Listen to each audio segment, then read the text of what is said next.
Hello मित्रों, कैसे हैं आप सभी।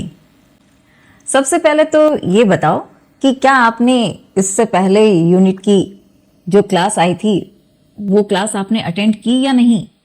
क्योंकि आज हम बात करेंगे यूनिट 2 के बारे में। जब तक हम पहले यूनिट से नहीं जुड़ेंगे तब तक दूसरा यूनिट कैसे समझ में आएगा। तो शुरू से समझने के लिए हमारे साथ बने रहिए। रोज शाम 6 बजे मित्राध्याय 30 डेज रेगुलर सीरीज सेमेस्टर 3 की एक नई और बहुत खास जर्नी। ये कोई कहानी सुनाने वाली क्लास नहीं है और न ही सिर्फ एग्जाम के लिए रट्टा मारने वाली है। कैरेक्टर को समझने वाली क्लास, जहां हम मनुष्य, उसका संघर्ष और उसके निर्णयों को करीब से देखेंगे। इस सीरीज में हम पढ़ने वाले हैं महाभारत के 3 सबसे ताकतवर चरित्र। कितना इंटरेस्टिंग होने वाला है। कर्ण, कृष्ण और दुर्योधन। और ध्यान से सुनिए, ये सिर्फ पौराणिक पात्र नहीं हैं, ये आज के समाज के, आज की राजनीति और आज के इंसान की तस्वीर भी है। यहां हम देखेंगे सम्मान क्या होता है, अपमान क्या कर देता है, धर्म कब कठोर बनता है और सत्ता कैसे इंसान को बदल देती है। इस सीरीज में हर टॉपिक की अलग स्लाइड होगी। हर स्लाइड में एक साफ कॉन्सेप्ट और सब कुछ आम बोलचाल की भाषा में। कोई भारी शब्द नहीं, कोई उलझी हुई थ्योरी नहीं। अगर आप रोज 20-25 मिनट ईमानदारी से इस क्लास से जुड़े रहें तो ये चैप्टर सिर्फ सिलेबस नहीं रहेगा, सोचने का नजरिया बन जाएगा। तो मित्रों, आज की ये पहली स्लाइड सिर्फ इंट्रो नहीं है, ये सेमेस्टर 3 की रेगुलर सीरीज और मैजिक क्लास की शुरुआत है। सबसे पहले हमारे सामने यूनिट 2 का सिलेबस।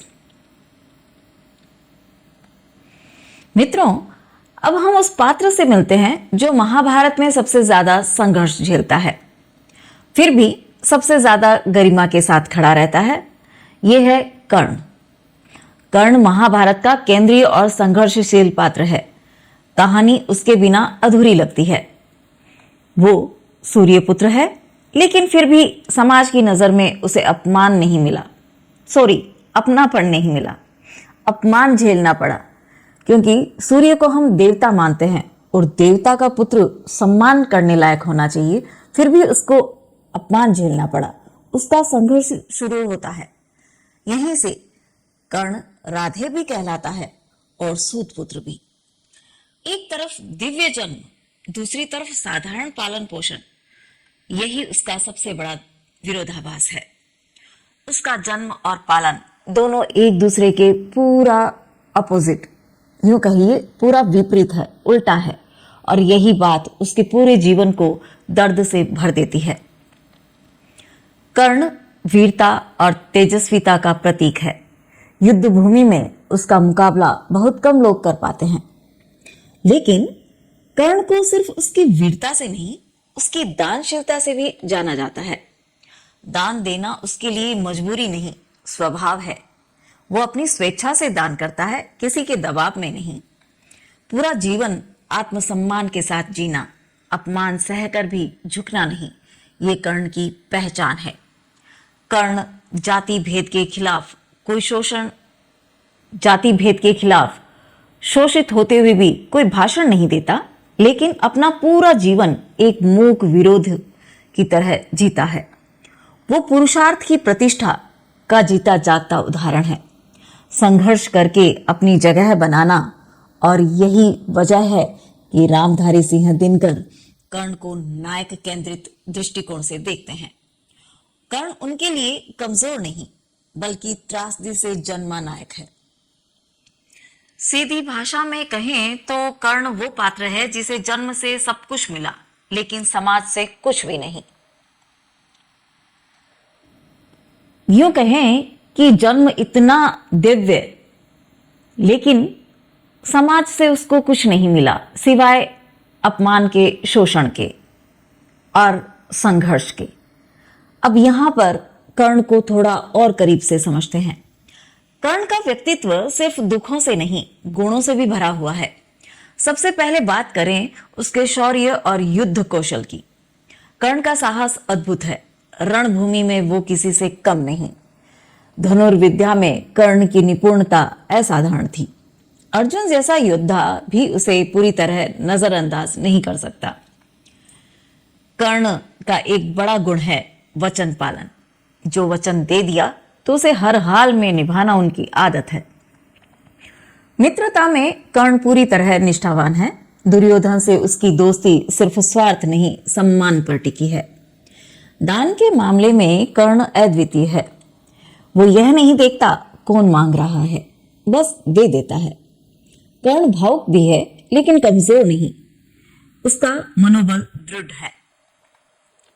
वो न्यायप्रिय और सत्यनिष्ठ है। गलत बात वो दिल से स्वीकार नहीं करता, चाहे नुकसान उसी का क्यों ना हो। कर्ण अपमान सहता है लेकिन संयम नहीं छोड़ता। यही उसकी असली ताकत है। उसके भीतर हमेशा एक आंतरिक द्वंद्व चलता रहता है। कौन हूं मैं और क्या बन सकता था।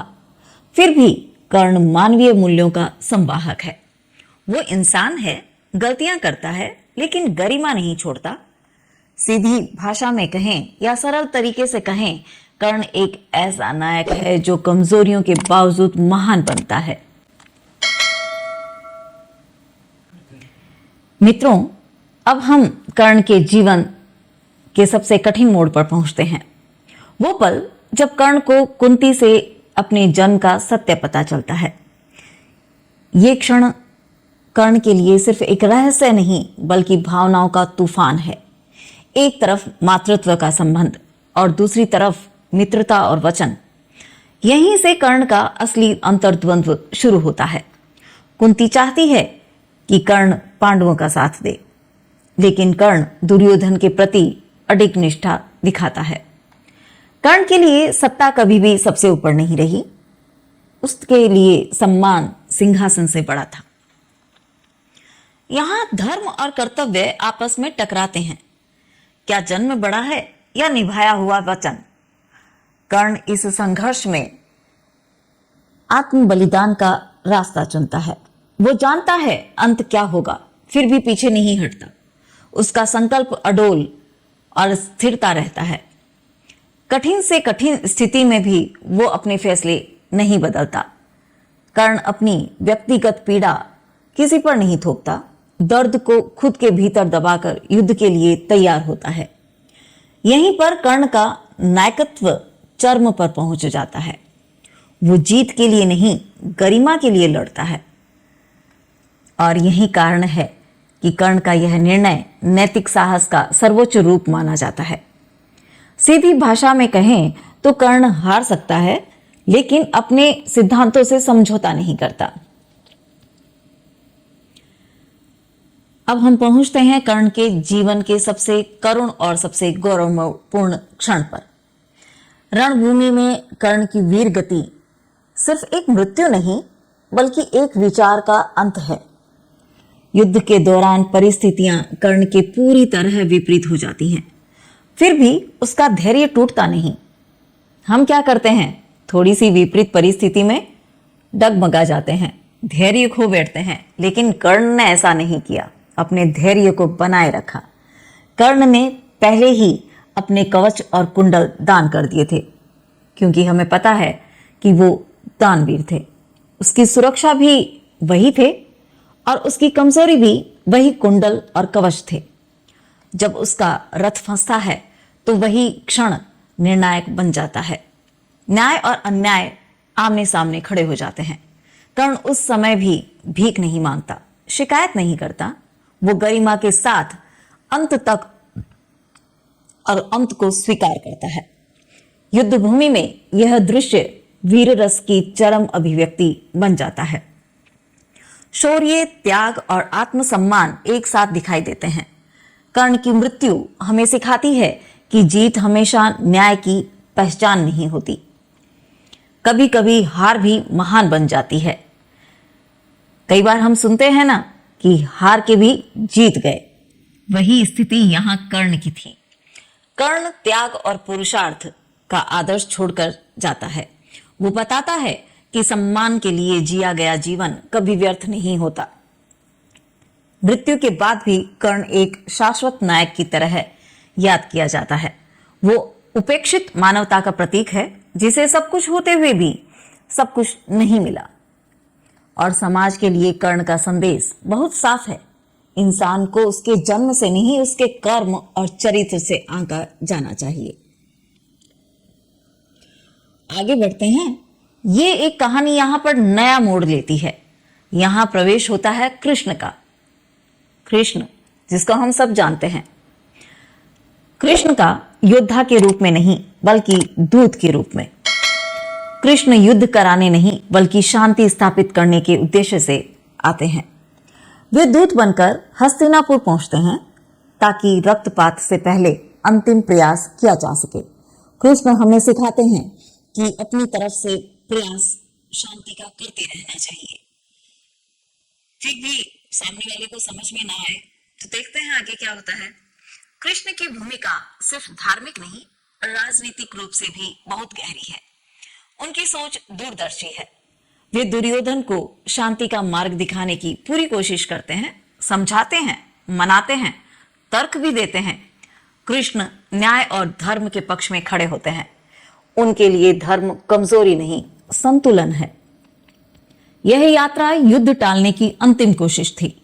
इसके बाद संघर्ष टलने वाला नहीं था। कृष्ण की वाक चातुर्य यहां साफ दिखती है। वे शब्दों से रणनीति रचते हैं। उनकी राजनीति खाली चालाकी नहीं बल्कि यथार्थ की समझ पर आधारित है। कृष्ण नैतिकता के साथ साथ कूटनीति को भी अपनाते हैं। यही उन्हें अलग बनाता है। वे जानते हैं कि हर समय शांति संभव नहीं होती। समय की अनिवार्यता को भी वे भलीभांति समझते हैं। इसलिए कृष्ण का दूतत्व आज भी आधुनिक राजनीति के संदर्भ में पूरी तरह प्रासंगिक है।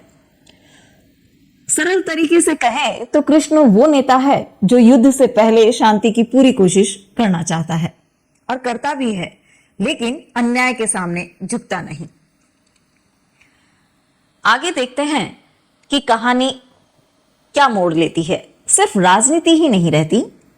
अब सामने आता है कृष्ण का विराट रूप, एक ऐसा दृश्य जो देखने वाला कभी भूल नहीं सकता। कृष्ण अपने विराट रूप के माध्यम से अपनी ईश्वरीय शक्ति का भव्य प्रदर्शन करते हैं। प्रदर्शन भी कैसा, ना हथियार उठाया, ना अस्त्र शस्त्र उठाए, फिर भी सबको अपना भव्य प्रदर्शन करवाया। यह रूप सिर्फ शक्ति नहीं दिखाता बल्कि विराटता और सूक्ष्मता दोनों का समन्वय है। इस विराट रूप से कृष्ण सत्ता के अहंकार को तोड़ देते हैं। दुर्योधन का घमंड क्षण भर में छोटा पड़ जाता है। यह रूप एक दिव्य चेतावनी है कि अन्याय की एक सीमा होती है। कृष्ण यहां यह दिखाते हैं कि धर्म का स्वरूप सार्वभौमिक होता है। वह किसी एक पक्ष का नहीं, सत्य का होता है।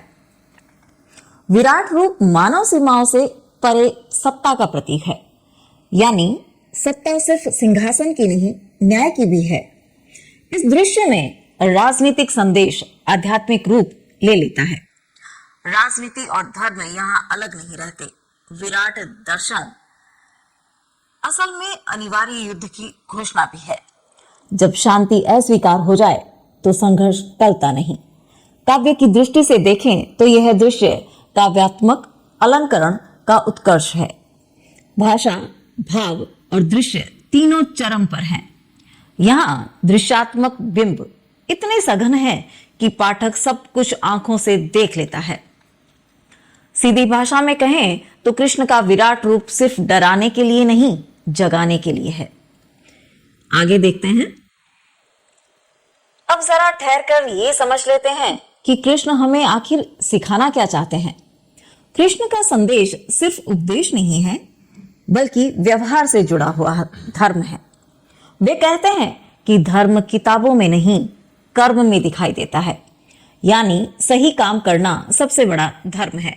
तभी तो कहते हैं इंसान के कर्म फल लौट कर उसको मिलते हैं। जैसा कर्म करोगे वैसा ही फल मिलेगा। कृष्ण यह भी मानते हैं कि न्याय के लिए कभी कभी कठोर होना पड़ता है। हर बार नरमी से अन्याय नहीं रुकता। उनकी राजनीति में नैतिक विवेक हमेशा मौजूद रहता है।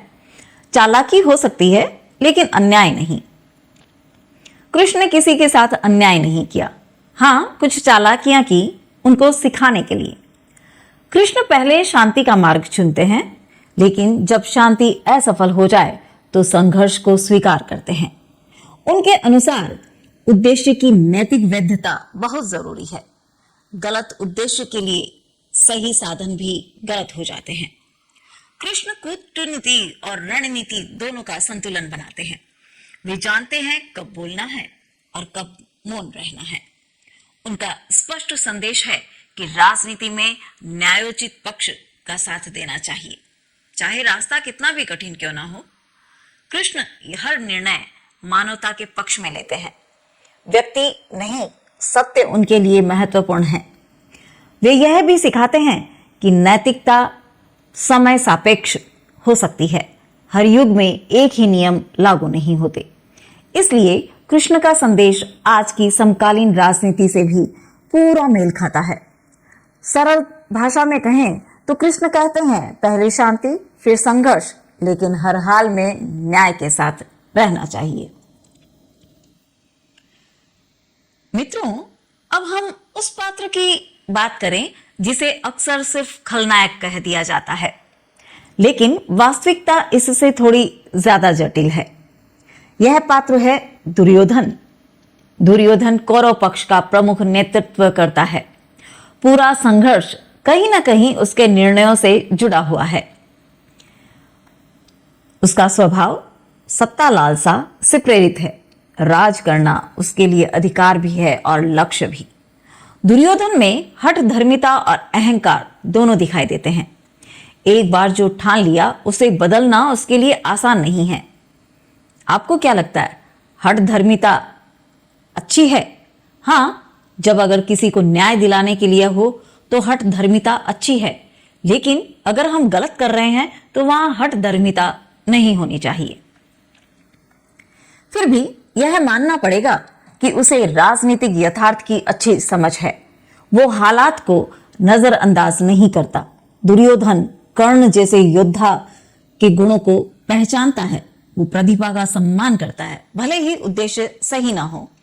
उसका व्यवहार राजनीतिक अवसरवाद से भरा हुआ है। मौके को वो हथियार की तरह इस्तेमाल करता है।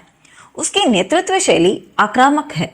समझौते से ज्यादा वो दबाव में विश्वास रखता है। दुर्योधन के निर्णय शक्ति केंद्रित होते हैं। उसके लिए शक्ति ही सुरक्षा है। विरोधियों के प्रति वो कठोर रवैया अपनाता है। नरमी को वो कमजोरी समझता है। दुर्योधन मानता है कि संघर्ष टालने की चीज नहीं, अपरिहार्य है। इसी सोच से युद्ध की राह और पक्की हो जाती है। सरल भाषा में कहें तो दुर्योधन गलत होते हुए भी कमजोर नहीं है, बल्कि जिद और सत्ता में फंसा हुआ पात्र है। दुर्योधन के जिद की वजह से ही महाभारत हुआ था। अब हम आते हैं महाभारत की सबसे चर्चित और सबसे जटिल मित्रता पर। यह है कर्ण। कर्ण और दुर्योधन की मित्रता। इस मित्रता की शुरुआत वहां से होती है जहां कर्ण को सबने अपमानित किया।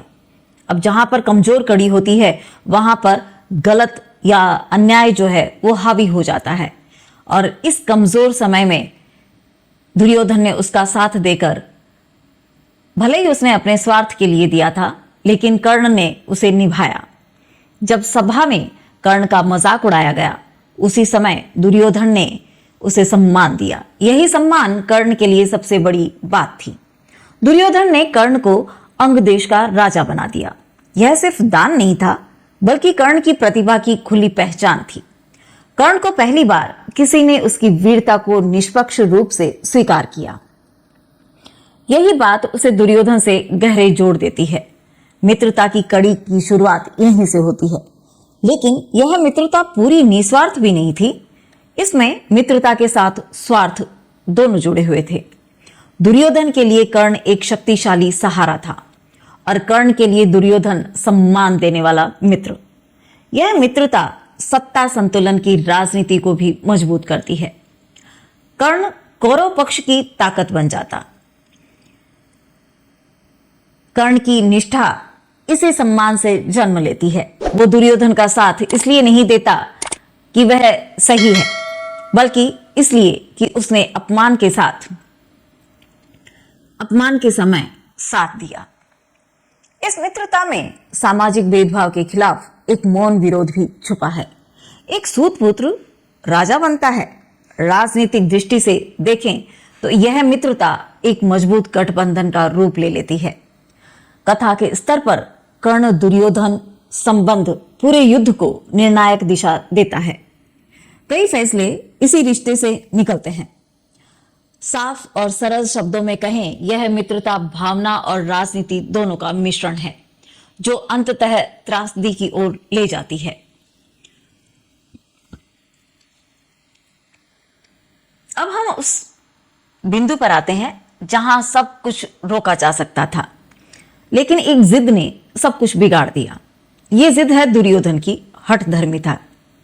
जब कृष्ण शांति का प्रस्ताव लेकर आए तो दुर्योधन के पास सोचने का पूरा मौका था, लेकिन उसने कृष्ण के प्रस्ताव को साफ मना कर दिया। अगर वो बात को समझ लेता तो शायद ये महाभारत युद्ध टल सकता था। शांति वार्ता पूरी तरह विफल हो जाती है। कारण कोई मजबूरी नहीं, सिर्फ अहंकार। दुर्योधन के निर्णय अहंकार से प्रेरित होते हैं। वो समझता है कि झुकना कमजोरी है। कृष्ण द्वारा दिखाए गए विराट रूप की चेतावनी भी दुर्योधन को नहीं रोक पाती। कृष्ण ने पूरे प्रयास किए कि अगर युद्ध भूमि में विराट रूप दिखाया जाए तब भी दुर्योधन रुक जाए, लेकिन ऐसा नहीं हुआ। उसने उसको भी नजरअंदाज कर दिया। यही हठ युद्ध को अनिवार्य बना देती है। अब संघर्ष टालने लायक नहीं रहता। दुर्योधन की समस्या यह है कि उसमें राजनीतिक विवेक की कमी है। वो शक्ति देखता है पर परिणाम नहीं। उसका रास्ता धीरे धीरे न्याय से दूर होता चला जाता है, और यही उसकी सबसे बड़ी भूल है। इस हठधर्मिता के कारण विनाशकारी परिणाम सिर्फ दुर्योधन को नहीं, पूरे कुल को भुगतने पड़ते हैं। दुर्योधन की सत्ता लालसा यहाँ पूरी तरह आलोचना का विषय बन जाती है। कथा के स्तर पर दुर्योधन की हठ पूरी महाभारत की त्रासदी का कारण बनती है। सरल शब्दों में कहें तो दुर्योधन हमें यह सिखाता है कि अगर अहंकार समझ से बड़ा हो जाए तो ताकत भी विनाश बन जाती है। यहीं पर कर्ण, कृष्ण, दुर्योधन तीनों के रास्ते पूरी तरह अलग हो जाते हैं और युद्ध अंतिम सच बन जाता है। ऑलराइट मित्रों, आज की क्लास में हमने सिर्फ कथा नहीं पढ़ी। आज हमने कर्ण का संघर्ष, कृष्ण की नीति और दुर्योधन की जिद तीनों समझने की कोशिश की है। कर्ण हमें सिखाता है कि सम्मान जन्म से नहीं, कर्म और चरित्र से मिलता है। कृष्ण बताते हैं कि धर्म कमजोरी नहीं, समझदारी और संतुलन है। और दुर्योधन हमें चेतावनी देता है कि अगर अहंकार विवेक से बड़ा हो जाए तो शक्ति भी विनाश बन जाती है। अगर आज आपको इन पात्रों में थोड़ा सा भी आज का इंसान, आज की राजनीति या अपनी जिंदगी का कोई सवाल दिखा हो तो समझिए आज की क्लास सफल रही। याद रखिए, ये सीरीज रटने की नहीं है, सोच और अपने ऊपर लेकर समझने की है। अगली क्लास में हम इसी कोर्स के नेक्स्ट टॉपिक, नेक्स्ट चैप्टर को उसी क्लियरिटी के साथ समझेंगे। तो नोट्स रिवीजन कर लीजिएगा, स्लाइड दोबारा देख लीजिएगा और कल मिलते हैं सेम टाइम सेम जगह मित्राध्याय के 30 डेज रेगुलर सीरीज में। तो जुड़े रहिए MGSU मित्राध्याय के साथ, आपका अपना स्टडी मित्र। धन्यवाद।